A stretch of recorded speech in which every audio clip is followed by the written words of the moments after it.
I'm the preacher here at the West Side Church of Christ in Owensboro, Kentucky. I want to thank you for joining me today as we open up the Bible and study the Word of God. Today we are in Ephesians chapter 4. Ephesians chapter 4, going to be looking at verses 26 and 27. Ephesians 4, looking at verses 26 and 27. Again, I always encourage that you read the entire chapter. There's a lot of different points that I believe can be brought out throughout this chapter. And so take time, read it all, study it, and meditate on the scriptures.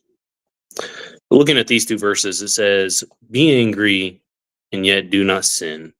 Do not let the sun go down on your anger, and do not give the devil an opportunity." So first off, one thing to make point of these verses is that anger in itself is not a sin, right? Because it says, "Be angry and yet do not sin."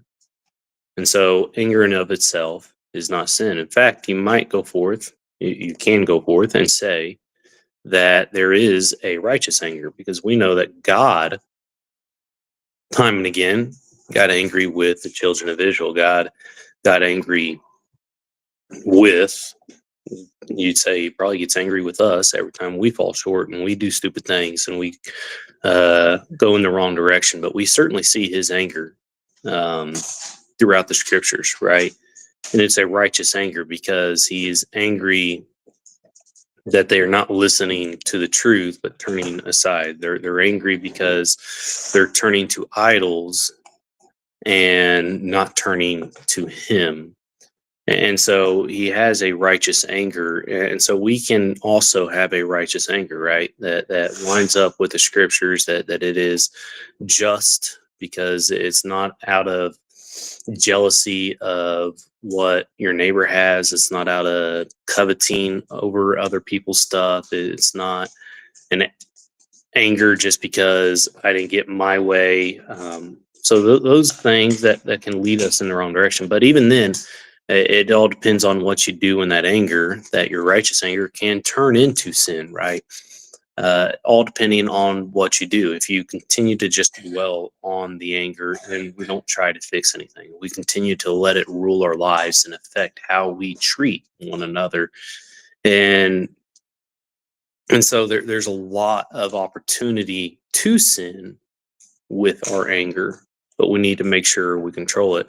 It gives us this advice here, as it says, do not let the sun go down on your anger.